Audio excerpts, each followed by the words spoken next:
Bismillahirrahmanirrahim. Assalamualaikum warahmatullahi wabarakatuh.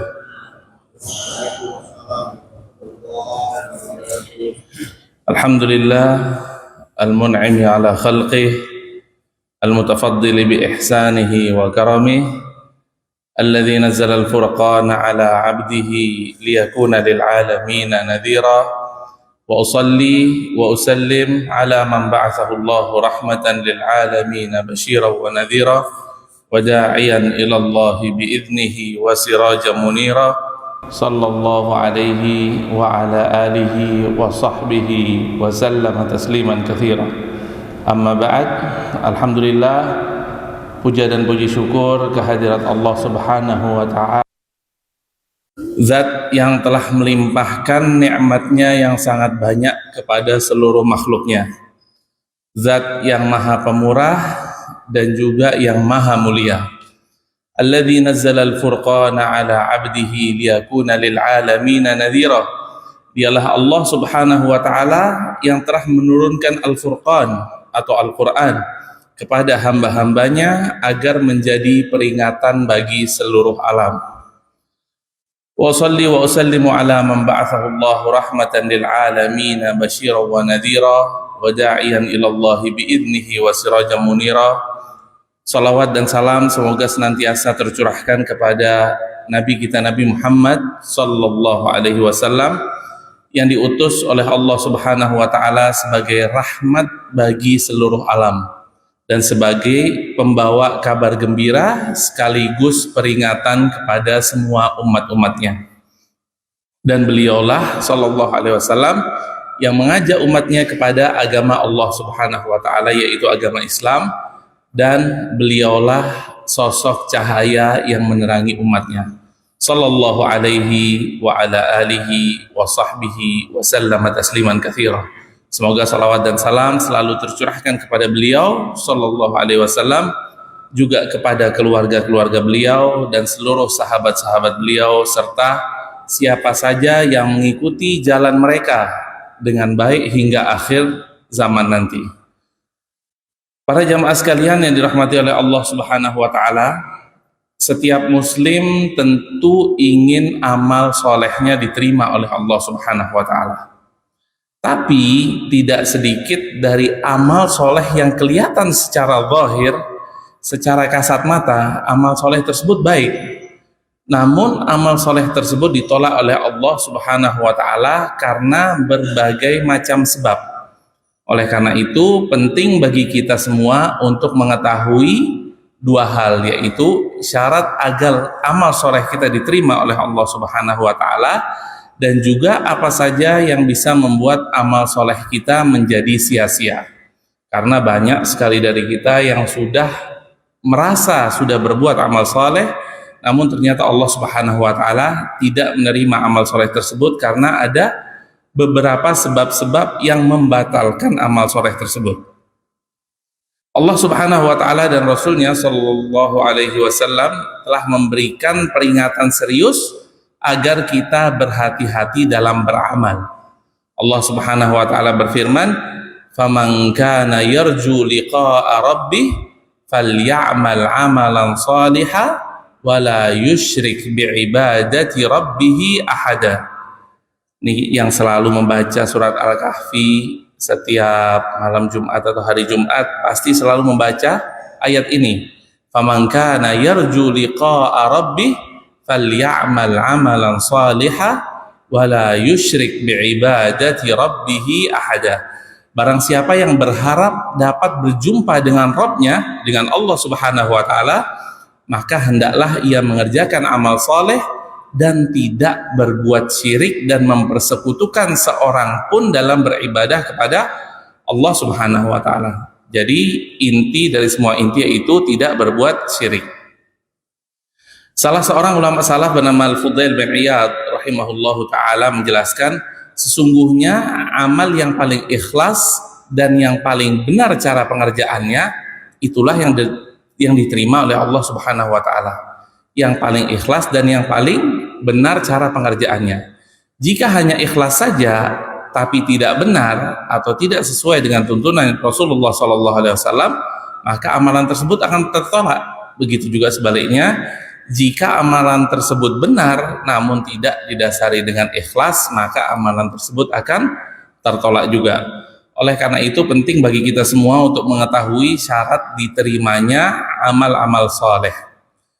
Syarat pertama diterimanya amal soleh yaitu kita mengikhlaskan amalan tersebut hanya karena Allah Subhanahu wa Ta'ala. Allah Subhanahu wa Ta'ala berfirman dalam surat Al-Bayyinah ayat kelima, "Wa ma umiru illa liya'budullaha mukhlishina lahuddin." Tidaklah mereka diperintahkan kecuali untuk beribadah kepada Allah Subhanahu wa Ta'ala mukhlishina lahuddin, dengan mengikhlaskan ibadah tersebut karena Allah Subhanahu wa Ta'ala.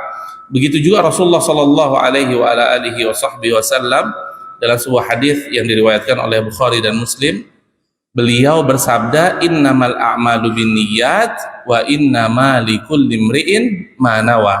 Sesungguhnya semua amal kebaikan, semua amal soleh itu tergantung dari niat yang mengerjakannya. Ya, jadi perlu kita ingatkan di sini bahwasanya ada sebuah pekerjaan atau ada sebuah perbuatan yang sangat berbahaya, yaitu riya dan sum'ah, ingin dilihat dan ingin didengar oleh manusia, atau bahasa lainnya ia tidak mengerjakan amalan tersebut untuk Allah Subhanahu wa Ta'ala semata, namun dia mengerjakan amalan tersebut hanya untuk dilihat atau didengar oleh orang-orang. Oleh karena itu baginda Rasulullah sallallahu alaihi wasallam memberikan peringatan kepada umatnya, "Inna akhwafa ma akhafu alaikum asyirkul asghar." Beliau sallallahu alaihi wasallam bersabda, yang paling aku takutkan atas kalian adalah syirik kecil. Qalu, para sahabat bertanya, "Wa masyirkul asghar ya Rasulullah?" Syirik kecil itu apa ya Rasulullah? Maka Rasulullah sallallahu alaihi wasallam menjawabkan dan menjelaskan bahwasanya syirik kecil tersebut adalah ar-riya, atau ingin dilihat oleh manusia. Lanjutan dari sabda Rasulullah sallallahu alaihi wasallam tersebut, yaqulullahu azza wa jalla lahum yaumal qiyamati idza juziyan nasu bi a'malihim. Allah Subhanahu wa taala akan berkata di hari kiamat nanti ketika semua amal-amal kebaikan kita diberi balasan oleh Allah Subhanahu wa taala. Apa kata Allah Subhanahu wa taala? Idhabu ilal ladzina kuntum turauna fid dunya fanzuru hal tajiduna indahum jazaa'a. Silahkan orang-orang yang berbuat riya, silahkan pergilah kalian kepada orang-orang yang kalian pamerkan amal ibadah kalian. Coba lihat, mereka bisa ngasih apa untuk kalian? Ketika aku Allah Subhanahu wa Ta'ala memberikan kalian balasan yang setimpal dengan amal ibadah kalian, maka silahkan orang-orang yang riya, orang-orang yang pamer, silahkan datang kepada orang-orang yang kalian pamerkan. Kita lihat di situ apa yang Allah Subhanahu wa Ta'ala akan berikan. Kalau Allah Subhanahu wa Ta'ala memberikan amal kebaikan, maka orang-orang yang diberikan tersebut, orang-orang yang riya tersebut, apa yang akan memberikan kepada orang tersebut? Lanjut ya. Kemudian para jamaah sekalian yang dirahmati oleh Allah Subhanahu wa Ta'ala, syarat berikutnya agar diterima amal soleh kita yaitu kita berittiba', yaitu kita mengikuti tuntunan Rasulullah sallallahu alaihi wasallam. Allah Subhanahu wa taala berfirman dalam surat Al-Ahzab ayat 21, "Laqad kana lakum fi Rasulillahi uswatun hasanah liman kana yarjullaha wal yawmal akhir wa dzakarallaha katsira." Allah Subhanahu wa taala menjelaskan dalam surat Al-Ahzab ayat 21 bahwasanya sungguh telah ada pada diri Rasulullah sallallahu alaihi wasallam suri tauladan yang baik. Jadi suri tauladan kita yang sesungguhnya adalah Rasulullah sallallahu alaihi wasallam. Ustadz bisa salah, guru bisa salah, siapapun bisa salah. Namun Allah Subhanahu wa taala memberikan privilege kepada Rasulullah sallallahu alaihi wasallam, yaitu beliau maksum. Beliau diberikan keutamaan oleh Allah Subhanahu wa taala bahwasanya perkataan-perkataan yang beliau ucapkan sallallahu alaihi wasallam semuanya berasal dari Allah Subhanahu wa taala. Wa ma yantiqu 'anil hawa in huwa illa wahyu yuha. Sesungguhnya ketika Rasulullah sallallahu alaihi wasallam berbicara, beliau tidak berbicara dari dirinya beliau sendiri. In huwa illa wahyu yuha. Sesungguhnya apa yang beliau ucapkan adalah wahyu yang Allah Subhanahu wa taala sampaikan kepada beliau melalui malaikat Jibril. Kemudian dalam hadis lainnya Rasulullah sallallahu alaihi wasallam bersabda, "Man 'amila 'amalan laisa 'alaihi amruna fahuwa rad." Ini adalah salah satu dari kiat-kiat agar amal ibadah soleh kita diterima oleh Allah Subhanahu wa taala dan tidak sia-sia. Dalam hadis tersebut yang diriwayatkan oleh Al-Imam Muslim, Rasulullah sallallahu alaihi wasallam bersabda yang artinya barang siapa yang mengamalkan suatu amalan yang tidak ada perintahnya dari Allah Subhanahu wa taala dan baginda Rasulullah sallallahu alaihi wasallam, maka amalan tersebut akan tertolak. Kemudian kita akan masuk kepada bagian ketiga, yaitu penyebab amal soleh kita bisa sia-sia. Para jamaah sekalian yang dirahmati oleh Allah Subhanahu wa taala, di antara sebab atau penyebab amal soleh kita bisa sia-sia yaitu asyirk, yaitu menyekutukan Allah Subhanahu wa taala dan berbuat syirik. Allah Subhanahu wa taala berfirman dalam surat Al-An'am ayat 88, walau asyraku lahabita anhum ma kanu ya'malun. Seandainya mereka berbuat syirik kepada Allah Subhanahu wa taala dan mempersekutukan Allah, niscaya lenyaplah dari mereka amalan yang telah mereka kerjakan.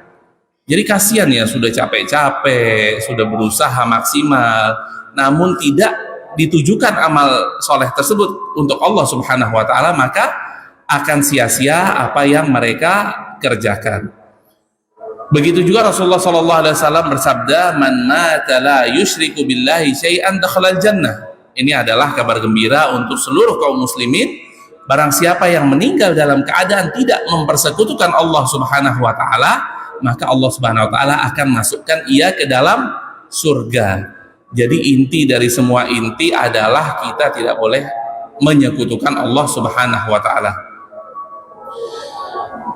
Amal soleh atau amal yang diperbuat oleh orang kafir dan orang musyrik tidak diterima oleh Allah Subhanahu wa taala meskipun mereka secara lahir mereka berbuat baik.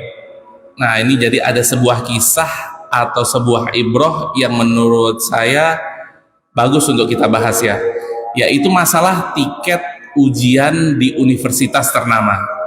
Ada seseorang yang sangat jenius, sangat baik, sangat pintar, namun ia tidak mendaftarkan dirinya di universitas manapun. Ini orang pintar banget. Kemudian ketika di hari ujian tersebut, ia datang ke universitas tersebut untuk ikut ujian atau ikut tes tersebut. Akhirnya dia ikut, dia dibagikan lembar soal, lembar jawaban, kemudian dia mengisi seluruh soal dan jawaban tersebut, padahal dia belum terdaftar di universitas tersebut. Kemudian setelah dikumpulkan, ternyata jawabannya dia adalah jawaban yang paling baik, jawaban yang paling benar, jawaban yang paling betul, nilai yang paling tinggi. Apakah orang tersebut akan diterima di kampus tersebut? Pasti tidak. Apa alasannya? Karena ia belum mendaftar. Walaupun dia jawab dengan sebaik apapun jawabannya, walaupun seluruh jawabannya tidak ada yang salah, namun ia tidak akan diterima di kampus tersebut karena ia belum mendaftar. Begitu juga ibaratnya seseorang yang berbuat amal soleh yang luar biasa, namun dia belum mempunyai tiket. Tiketnya yaitu 2 kalimat syahadat, asyhadu an la ilaha illallah wa asyhadu anna muhammadar rasulullah. Kalau dia belum punya tiket ini, dia tidak akan masuk ke dalam surganya Allah Subhanahu wa taala walaupun dia sudah berbuat sangat banyak.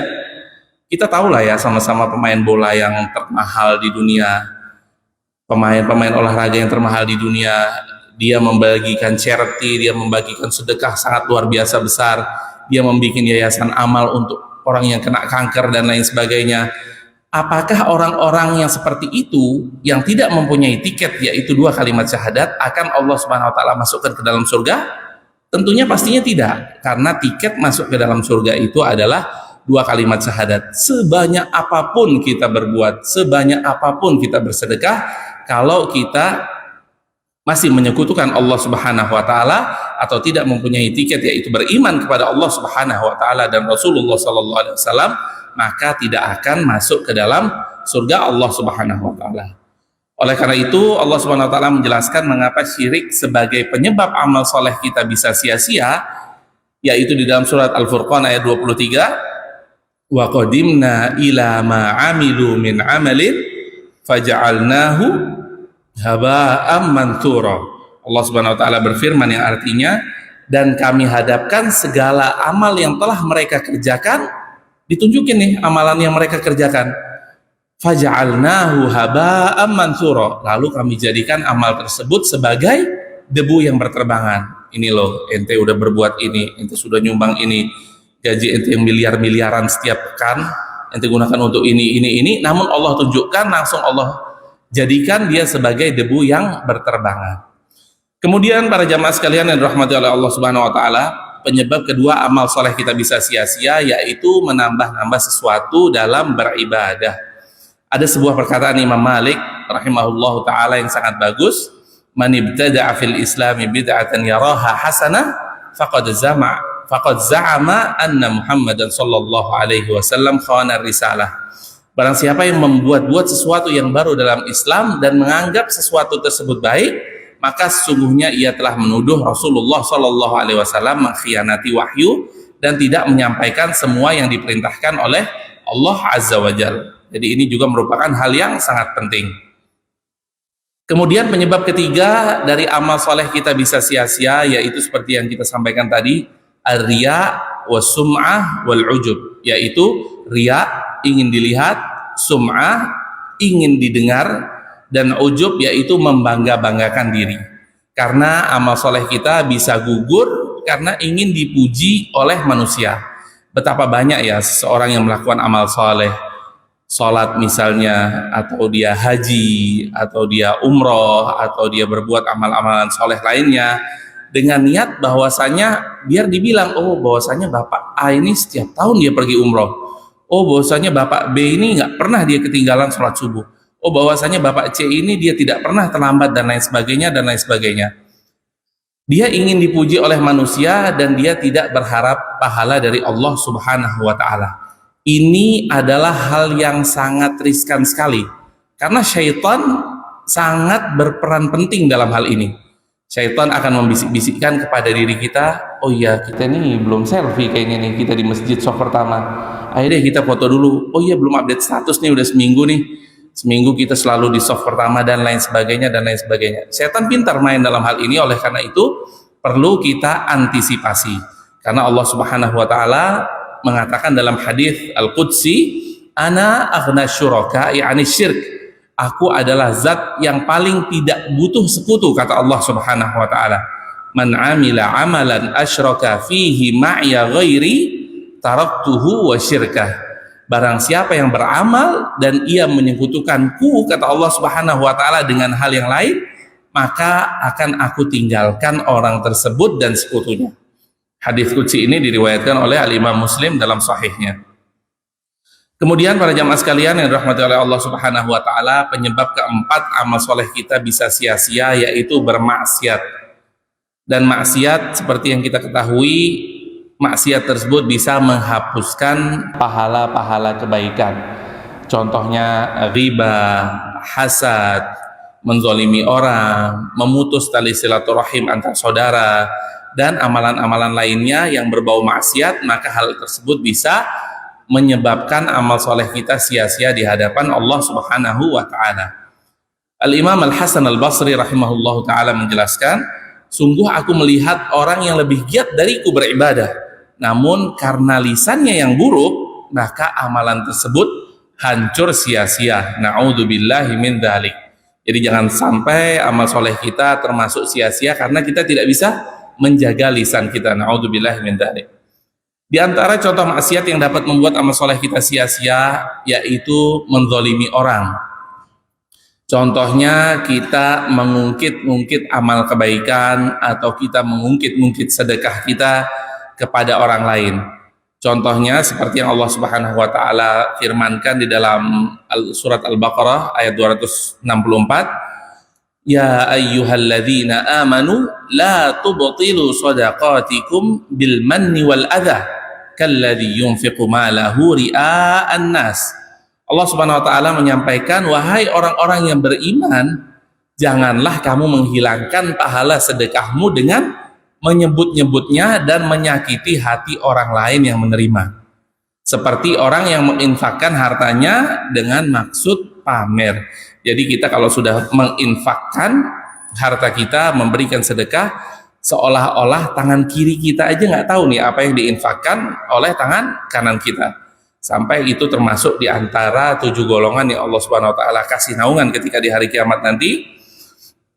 Rajulun tasaddaqa bi shadaqatin fa akhfaha, seseorang yang bersedekah kemudian disembunyikan sedekah tersebut, hatta la ta'lamu shimaluhu, sampai tangan kirinya tidak tahu ma tunfiqu yaminuhu, apa yang diinfakkan oleh tangan kanannya. Saking menjaganya dari riya, diusahakan semaksimal mungkin agar tidak ada yang mengetahuinya. Para jamaah sekalian yang dirahmati Allah Subhanahu wa taala, bagian berikutnya kita akan sedikit mengetahui tentang kehidupan para orang-orang soleh, para salaf dahulu yang sangat takut amal solehnya tidak diterima. Ini kalau kita dengar cerita-cerita begini nih, kita kayak gimana ya, kok bisa seorang beliau ini mengucapkan hal-hal yang tidak terfikirkan dalam diri kita. Dalam sebuah kitab Hilyatul Auliya wa Tabaqatul Asfiya yang dikarang oleh Abu Nuaim Al-Asbahani, ada sebuah kisah yang sangat luar biasa dari khalifah yang kedua dari Khulafaur Rasyidin, Amirul Mukminin Umar bin Khattab radhiyallahu taala anhu. Umar bin Khattab radhiyallahu taala anhu pernah berkata, "Launada munadin minas sama", andai kata ada suara dari langit yang menyerukan dan mengatakan, "Innan nasa kulluhum dakhilunal jannah illa wahidah", semua manusia akan masuk surga kecuali satu orang, la khasyitu an akuna ana huwa, maka Umar khawatir akulah orang tersebut yang tidak bisa masuk ke dalam surga. Misalnya ada suara yang mengatakan bahwasanya semua orang akan masuk surga kecuali satu. Itu Umar bin Khattab, khalifah dari Khulafaur Rasyidin, mengatakan, "Oh, bisa jadi saya itu yang nggak masuk surga." Bayangin, padahal seorang yang sangat luar biasa, amal kebaikannya sangat luar biasa, seorang pemimpin yang sangat adil yang kita ketahui sama-sama sejarahnya, mengatakan hal tersebut. Kemudian juga contoh lain dari kehidupan para salaf yang sangat takut amal solehnya tidak diterima, Al-Hasan Al-Basri rahimahullahu ta'ala, beliau menjelaskan, "Innal mu'mina jama'a ihsanan wa khasyah", sesungguhnya seorang mukmin itu harus menggabungkan antara berbuat baik dan takut tidak diterima amal ibadahnya. Wa innal munafiq jama'a isaatan wa amna, sedangkan orang munafik sebaliknya, ia menggabungkan antara berbuat buruk dan merasa, "Oh, tenang, ibadah saya pasti diterima." Itu adalah bukan ciri-ciri orang yang mukmin. Orang yang mukmin berbuat namun dia takut tidak diterima. Namun orang munafik udah berbuatnya sedikit, dia pasti menganggap amalan tersebut diterima oleh Allah Subhanahu wa taala. Lanjutan dari perkataan Al-Hasan Al-Basri, "Wallahi ma asbahal mu'minu illa khaifan wa ma asbaha illa wa huwa yakhsha ayyuradda amaluh." Demi Allah, sesungguhnya seorang mukmin itu tidaklah berada di pagi hari kecuali ia dalam keadaan takut amalnya tertolak atau amalnya tidak diterima oleh Allah Subhanahu wa taala. Begitu juga para jamaah sekalian yang dirahmati oleh Allah Subhanahu wa taala, para salaf itu menangis karena khawatir amal soleh mereka ditolak oleh Allah Subhanahu wa taala dan sia-sia. Dan mereka lebih khawatir amal mereka tidak diterima oleh Allah Subhanahu wa taala daripada mereka khawatir amal soleh mereka hanya sedikit. Jadi mereka nggak khawatir kalau amal soleh mereka sedikit. Yang mereka khawatirkan adalah amal soleh mereka tidak diterima oleh Allah Subhanahu wa ta'ala. Ada sebuah perkataan juga yang dinisbatkan kepada Khalifah Umar bin Khattab radhiyallahu ta'ala anhu, "Hasibu anfusakum qabla an tuhasabu", hisablah dirimu sebelum kamu dihisab. Jadi kita semua harus menghisab atau mengukur atau mengkalkulasi amal ibadah kita sebelum kita dihitung amal soleh kita oleh Allah Subhanahu wa ta'ala. Wazinuha qabla an tuzanu, dan timbanglah amal solehmu sebelum ditimbang oleh Allah Subhanahu wa ta'ala di akhirat. Jadi intinya kita bermuhasabah, kita menghitung-hitung dulu sebelum dihitung oleh pengadilan yang tidak akan pernah zalim, pengadilan yang sangat adil, yaitu pengadilan Allah Subhanahu wa ta'ala.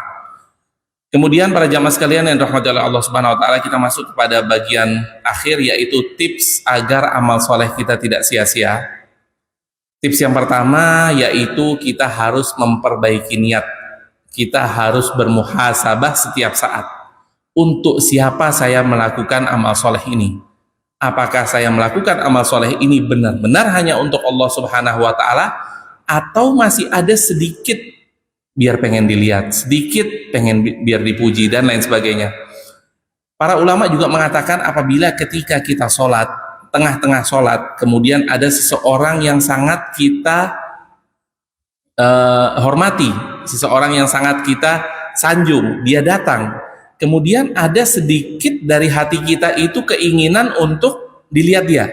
Padahal awalnya kita sholat benar-benar sholat, awalnya kita sedekah benar-benar sedekah. Kemudian tidak sengaja ada seseorang yang lewat yang membuat hati kita sedikit tergoyah. Kata para ulama, langsung kita kembalikan lagi kepada niat awal. Insya Allah itu tidak apa-apa, yaitu langsung kita kembalikan lagi bahwasannya untuk siapa aku melakukan ini? Aku hanya melakukan ini hanya untuk Allah Subhanahu wa ta'ala. Jadi insya Allah dengan itu amal soleh kita tidak sia-sia. Kemudian para jamaah sekalian, tips yang kedua amal soleh kita, agar amal soleh kita tidak sia-sia, yaitu kita selalu berdoa kepada Allah Subhanahu wa ta'ala. Kita bisa bayangkan ya, seorang nabi yang sangat luar biasa, yang mana beliau melakukan sebuah amalan yang tidak pernah dilakukan oleh nabi-nabi lainnya, apalagi orang-orang lainnya. Dan yang dilakukan ini adalah sesuatu yang sangat luar biasa, yaitu Nabi Ibrahim bersama Nabi Ismail alaihi wassalam melakukan sebuah amal soleh yang sangat luar biasa, yaitu membangun pondasi-pondasi Ka'bah. Sudah yang ngerjain Nabi, yang dikerjain juga amalan yang sangat soleh, tempatnya juga di Ka'bah. Namun Nabi Ibrahim tetap berdoa kepada Allah Subhanahu wa ta'ala, ya Allah terimalah amal ibadah kami. Dijelaskan di dalam Al-Quran surat Al-Baqarah ayat 127, wa idh yarfa'u Ibrahimul qawa'ida minal baiti wa Ismail Rabbana taqabbal minna. Ketika Nabi Ibrahim alaihissalam dan Nabi Ismail mengangkat pondasi-pondasi Ka'bah, beliau berdoa kepada Allah, Rabbana taqabbal minna, ya Allah terimalah amal soleh kami. Kalau kita yang belum ada apa-apanya, jangankan Nabi, jangankan ulama, jangankan orang soleh, kita masih jauh lebih rendah dari derajat-derajat tersebut. Dan yang amal perbuatan yang kita perbuat pun tidak seistimewa apa yang diperbuat oleh mereka orang-orang soleh. Namun kita tidak berdoa, maka sombong sekali kita kalau kita tidak berdoa. Yaitu kita harus berdoa kepada Allah Subhanahu wa ta'ala. Seorang Nabi saja berdoa, Rabbana taqabbal minna, ya Allah terimalah amal soleh kami.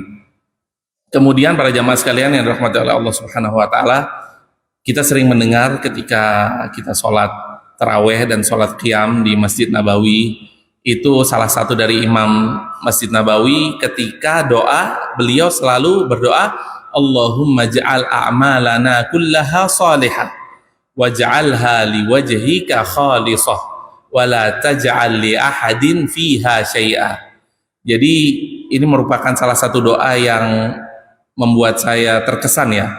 Ketika beliau berdoa, setiap beliau sholat qiyam, selalu beliau mengucapkan doa ini, Allahumma ja'al a'malana kullaha salihah, ya Allah jadikanlah semua amalku ini amal yang soleh, waj'alha liwajhika khalisah, dan jadikanlah semua amalku ini hanya tulus untukmu saja ya Allah Subhanahu wa ta'ala, wala taj'al li ahadin fiha syai'a, dan janganlah amal solehku ini kuniatkan sedikit pun untuk selainmu. Jadi kita berusaha selalu untuk berdoa kepada Allah Subhanahu wa ta'ala. Kemudian para jamaah sekalian yang dirahmati oleh Allah Subhanahu wa ta'ala, tips yang ketiga agar amal soleh kita tidak sia-sia, yaitu kita berusaha semaksimal mungkin untuk mengikuti sunnah Rasulullah sallallahu alaihi wasallam dengan cara belajar agama, ikut kajian-kajian, mempelajari hadis-hadis yang sahih. Kalau ada kajian kita ikut, kalau ada pengajian dimanapun kita berusaha untuk datang, karena ilmu kita ini hanya sangat sedikit sekali. Kalau kita tidak belajar, maka kita tidak bisa berbuat atau beramal soleh semaksimal mungkin sesuai dengan tuntunan yang dituntunkan oleh baginda Rasulullah sallallahu alaihi wasallam. Kemudian jamaah sekalian, tips berikutnya agar amal soleh kita tidak sia-sia, yaitu kita menjauhi kesyirikan. Kita menjauhi kesyirikan dan juga kita menjauhi maksiat, karena syirik kecil pun bisa menggugurkan amal soleh kita, sesuai dengan yang sudah kita jelaskan tadi. Inna akhwafa ma akhafu alaikum asyirkul asghar. Kata baginda Rasulullah SAW, syirik atau sesuatu yang paling saya takutkan dari kalian semua atau dari umat-umatku, yaitu kita semua, yaitu asyirkul asghar, syirik kecil, yaitu ar-riya. Dan Allah Subhanahu wa taala juga berfirman, wala tamutunna illa wa antum muslimun. Dalam surat Ali Imran ayat 102, Allah Subhanahu wa taala menjelaskan, janganlah kalian mati kecuali dalam keadaan muslim. Yang paling berat itu husnul khatimah. Kita selalu berdoa kepada Allah Subhanahu wa taala, ya muqallibal qulub tsabbit qalbi ala dinik. Bayangin ada orang yang masya Allah dari mulai awal sampai bertahun-tahun dia selalu dalam hidayah Allah Subhanahu wa taala, namun ada suatu momen yang bikin orang tersebut tergelincir. Jadi kita selalu berdoa kepada Allah Subhanahu wa taala, karena kita ini tidak bisa memanage hati kita sesuai dengan apa yang kita inginkan. Kita nggak bisa, insya Allah nanti saya akan meninggalnya pas rakaat ketiga sujud di Masjid Baitul Ma'mur. Nggak bisa. Kita akan meninggal sesuai dengan apa yang Allah Subhanahu wa taala kehendaki. Oleh karena itu kita selalu berdoa kepada Allah Subhanahu wa taala, wala tamutunna illa wa antum muslimun. Jangan sampai kita meninggal dalam keadaan tidak muslim, dalam keadaan mensekutukan Allah Subhanahu wa taala atau berbuat syirik. Kemudian para jamaah sekalian, selain kita selalu berdoa, kita selalu bermuhasabah juga kepada Allah Subhanahu wa taala. Jadi inti dari semua kajian kita ini yaitu kita hendaklah memperbaiki niat dan hendaklah kita belajar agama Allah Subhanahu wa taala. Sering-sering ikut kajian, sering-sering kita buka kajian-kajian online. Sekarang kita nggak susah ya, buka YouTube, ketik salah satu nama ustadz, muncul semuanya. Apa-apapun itu. Jadi misalnya, wah kita nih sekarang supir salah satu ojol misalnya, dari sini saya mau jemput tamu nih ke bandara, buka aja misalnya ustadz siapa gitu, kajian ustadz fulan, pencet aja, pencet sambil menemani macet-macet kita di jalan, sambil menemani kegiatan-kegiatan kosong kita. Kalau ibu-ibu misalnya lagi di dapur, wah lagi nggak ada kerjaan nih, saya nggak punya TV tapi saya punya kuota banyak, setel aja kajian siapapun itu sambil masak, sambil cuci piring, cuci baju dan lain sebagainya. Karena belajar kita bisa dari manapun, dan alhamdulillah Allah Subhanahu wa taala sudah memudahkan kita dengan hal-hal atau teknologi-teknologi terbaru ini untuk kita bisa belajar. Kemudian juga inti dari semua inti ini, janganlah kita pernah merasa aman bahwasannya amal soleh kita pasti diterima oleh Allah Subhanahu wa taala. Karena seorang mukmin itu hidup bainal khauf war raja, antara takut amal solehnya tidak diterima dan berharap agar amal soleh tersebut diterima oleh Allah Subhanahu wa taala. Kemudian kita tutup dengan doa yang agar amal soleh kita diterima oleh Allah Subhanahu wa taala dan kita diberikan keikhlasan oleh Allah Subhanahu wa taala dan dijauhkan dari riya, dan kita bisa wafat dalam keadaan husnul khatimah. Ada sebuah doa yang bagus, yaitu Rabbana taqabbal minna innaka antas sami'ul alim wa tub alaina innaka antat tawwabur rahim. Rabbana taqabbal minna innaka antas sami'ul alim wa tub alaina innaka antat tawwabur rahim. Mudah-mudahan dengan sedikit kita berbagi ilmu ini bermanfaat untuk kita semua, khususnya untuk anak pribadi. Semua yang benar datangnya dari Allah Subhanahu wa taala, yang salah dari diri anak pribadi. Wassallallahu wasallam ala nabiyyina Muhammad wa ala alihi wa sahbihi ajma'in. Bismillah. Assalamualaikum warahmatullahi wabarakatuh. Waalaikumsalam warahmatullahi wabarakatuh. Yang kami tanyakan adalah berapa batas tidak diterimanya seseorang melakukan sirik atau ghibah sehingga amalnya tidak diterima. Yang kedua, Ustaz, apakah orang yang kurang qanaah, apakah itu juga menyebabkan seorang yang tidak ikhlas sehingga membuat suatu amal tidak diterima. Yang ketiga, apa keuntungan, apa keutamaan seseorang yang melakukan keikhlasan dan keutamaan apa Pak? Keutamaan apa? Keutamaan orang yang melakukan suatu keikhlasan dan orang. Assalamualaikum warahmatullahi wabarakatuh.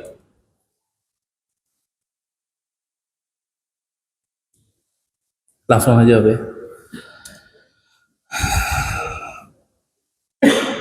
Bismillah, pertanyaan beliau, seberapa batas tidak diterimanya amal seseorang karena syirik dan riya? Kita berusaha di muka bumi ini untuk beribadah semaksimal mungkin kepada Allah Subhanahu wa taala, dan kita berusaha semaksimal mungkin untuk menjauhkan diri kita dari syirik dan riya. Apa batasannya tidak diterimanya? Apabila kita meniatkan amal tersebut untuk seseorang, maka pasti Allah Subhanahu wa taala merasa disekutukan atau merasa tersaingi. Jadi intinya ketika kita meniatkan sesuatu tersebut untuk selain Allah Subhanahu wa taala, maka sesuai dengan apa yang kita jelaskan tadi, ketika di hari kiamat Allah Subhanahu wa taala akan mengatakan kepada orang tersebut, silahkan kamu datang kepada orang yang kamu pamerkan amal solehmu. Coba lihat, dia bisa ngasih apa untuk kamu. Berbeda dengan orang yang berbuat amal soleh hanya mengharapkan pahala dari Allah Subhanahu wa taala. Maka Allah lah yang akan memberikan pahala. Jadi batasnya ketika kita meniatkan amal tersebut bukan untuk Allah Subhanahu wa taala, maka dari situ kita disebut riya. Dari situ kita disebut berbuat syirik kecil, yaitu riya dan ingin dipuji dan ingin dilihat oleh Allah, oleh orang-orang, dan bukan hanya memfokuskan hanya kepada Allah Subhanahu wa taala. Nah, itu batasnya. Yang kedua, apabila kurang qanaah, apakah sebab tersebut menjadikan kita untuk tidak ikhlas?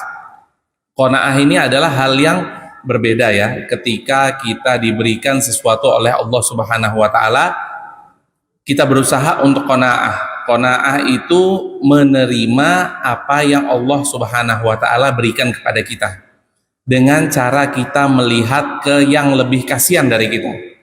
Oh, kita cuma punya motor Supra nih. Oh, tapi kasihan masih ada yang cuma kemana-mana pakai sepeda. Oh, tapi kasihan masih ada yang kemana-mana buat ngambil aplikasi aja nggak bisa, dia harus berjalan kaki. Jadi kita selalu melihat kepada yang lebih bawah dari kita. Itu adalah salah satu tanda qanaah.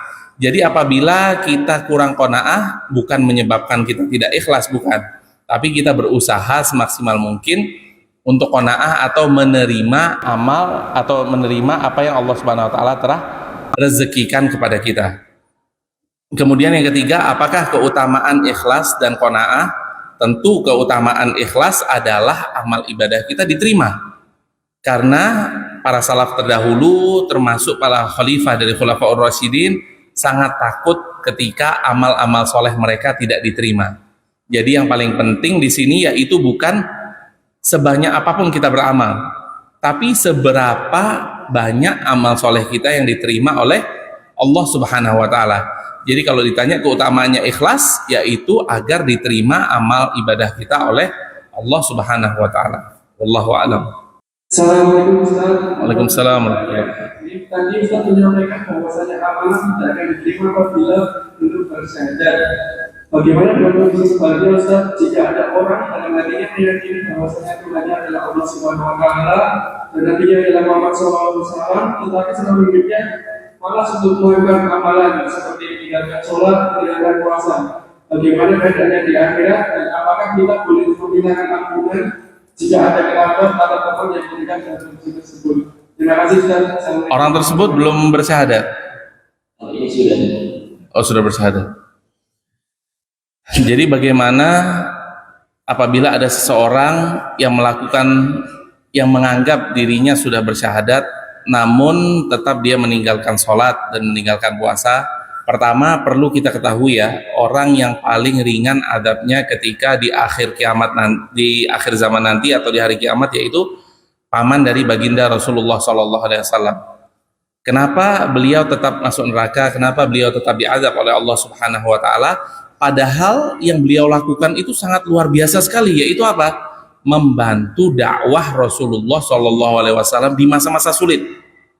Bukan ketika jamaahnya sudah banyak, bukan ketika Rasulullah sudah diterima di Madinah, bukan. Tapi ketika beliau Shallallahu alaihi wasallam berdakwah di Mekah, tidak ada yang membantu. Paman beliau membantu, namun tetap tidak masuk surga Allah Subhanahu wa taala dan tetap harus di neraka Allah Subhanahu wa taala karena tidak mempunyai tiket tersebut, yaitu syahadat.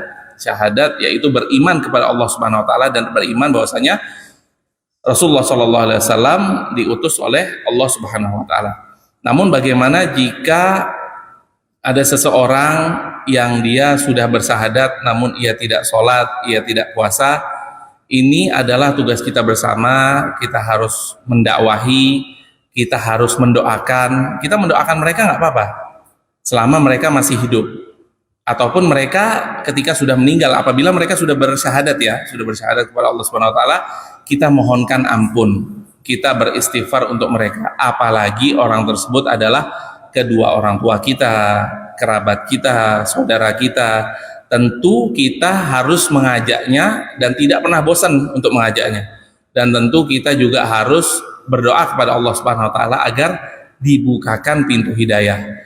Karena kita nggak tahu ya, ada seseorang nih, seseorang sahabat Rasulullah Shallallahu alaihi wasallam yang masuk surga tapi jidatnya sekalipun tidak pernah sujud kepada Allah Subhanahu wa taala. Kok bisa? Sholat nggak pernah, zakat nggak pernah, haji apalagi, kok bisa dia masuk surga?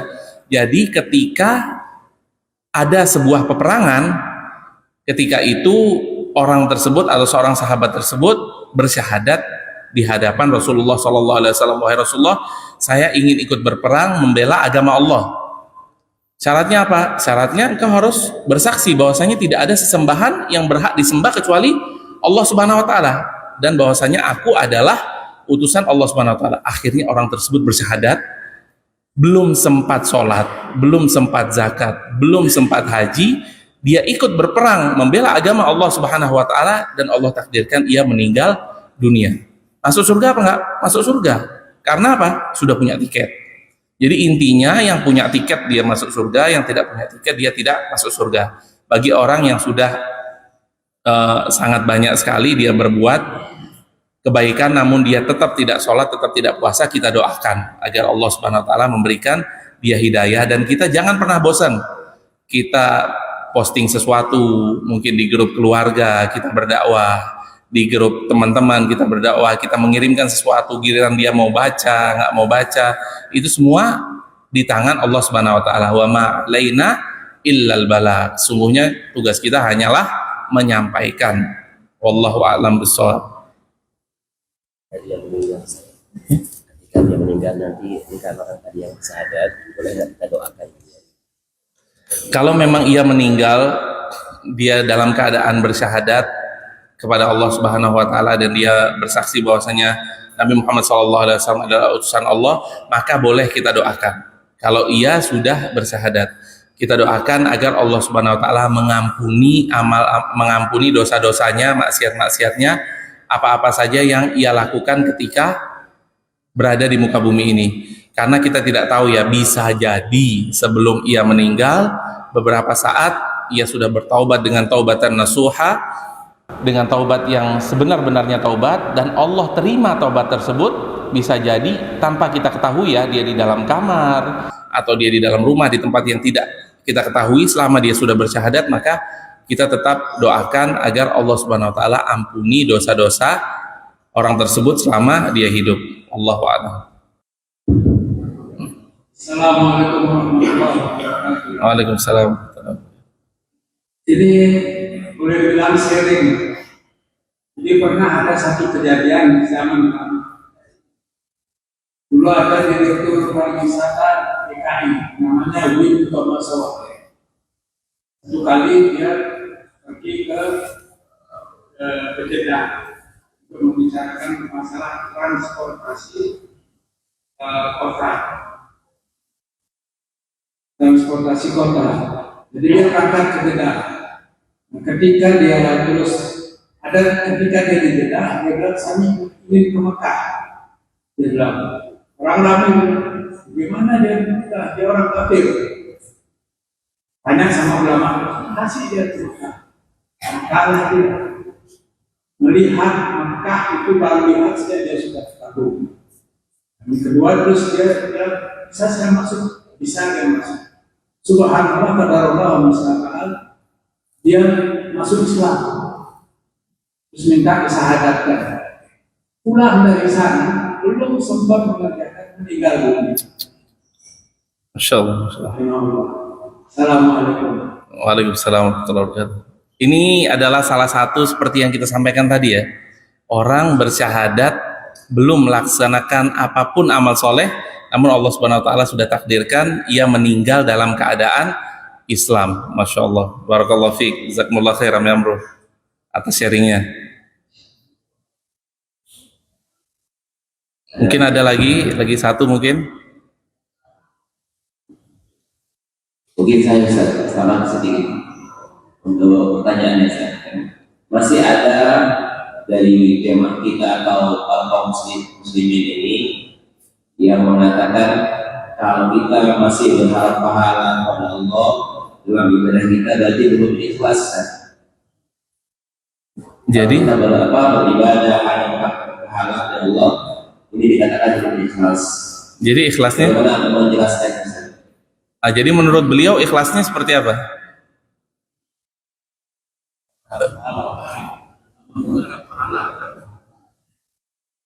Mengharapkan ridho Allah Iya. dan surganya.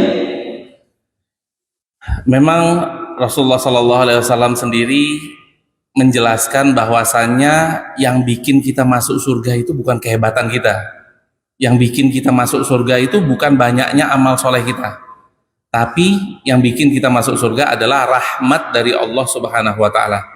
Contoh rahmat dari Allah Subhanahu Wa Taala itu apa? Seperti yang di-sharingkan tadi oleh Ami Amru ya. Orang belum berbuat amal soleh, belum menaruh jidatnya satu kali pun untuk bersujud kepada Allah. Namun karena rahmat Allah Subhanahu Wa Taala, Allah masukkan ia ke dalam surga. Begitu juga sahabat tadi yang ikut perang membela agama Allah Subhanahu Wa Taala.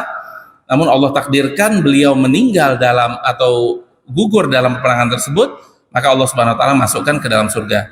Jadi memang inti masuk ke dalam surga itu bukan kehebatan kita, bukan amal soleh kita, namun rahmat dari Allah Subhanahu Wa Taala. Namun apabila dikatakan apabila kita masih mengharapkan apa tadi pahala dari Allah Subhanahu Wa Taala, maka kita belum ikhlas. Sepertinya menurut ana wallahu alam kurang tepat. Karena memang kita beribadah, kita hanya mengharapkan pahala dari Allah Subhanahu Wa Taala. Wa ma umiru illa liya'budullaha mukhlishina lahuddin. Ini masa mau ngelawan apa yang dikatakan oleh Allah. Wa ma umiru illa liya'budullah, tidaklah mereka diperintahkan kecuali untuk beribadah kepada Allah mukhlishina lahuddin. Mukhlisin itu dari kata-kata ikhlas, yaitu mengikhlaskan ibadah tersebut hanya kepada Allah Subhanahu Wa Taala. Jadi kalau kita masih berharap atau kita masih berharap ikhlas, maka kita gimana tadi agak-agak ya gitu dah pokoknya. Jadi intinya kita tetap mengharapkan pahala dari Allah Subhanahu Wa Taala dengan keikhlasan kita beribadah kepada Allah Subhanahu Wa Taala. Wallahu a'lam bishawab. Bismillahirrahmanirrahim. Assalamualaikum warahmatullahi wabarakatuh. Afwan saya, sekali waktu saya pernah berbincang dengan orang itu, berbincang santai bersama, tiba-tiba dia mengucapkan dua kalimat syahadat. Yang saya dengar itu benar, tapi dengan bercanda orang ketawa. Itu termasuk dia sudah masuk Islam atau belum? Jadi konsekuensi dari mengucapkan dua kalimat syahadat itu terdapat dalam tiga hal. Pertama, an-nutqu bil lisan. Dia mengucapkan dua kalimat syahadat dari mulutnya. Betul dua kalimat syahadat tersebut dia ucapkan. Yang kedua, dia mengikrarkan di dalam hatinya. Kalau dia cuma mengucapkan dua kalimat syahadat tapi hatinya dia tetap menyekutukan Allah Subhanahu Wa Taala, tidak kanggo, tidak ada gunanya. Jadi yang kedua yaitu dia mengikrarkan dalam hatinya bahwasannya apa yang dia ucapkan itu benar. Dan yang ketiga, dia menerapkannya dengan amal-amal soleh, dengan sholat, dengan zakat, dengan puasa, dengan haji. Jadi kalau hanya mengucapkan dengan lisan itu masih kurang, yaitu harus dia menetapkan dalam dirinya bahwasanya, dalam hatinya bahwasanya apa yang dia ucapkan itu sesuai dengan apa yang dia yakini, bukan hanya ucapan di mulut saja, dan kemudian dikuatkan dengan beramal atau amal soleh. Wallahu a'lam bishawab.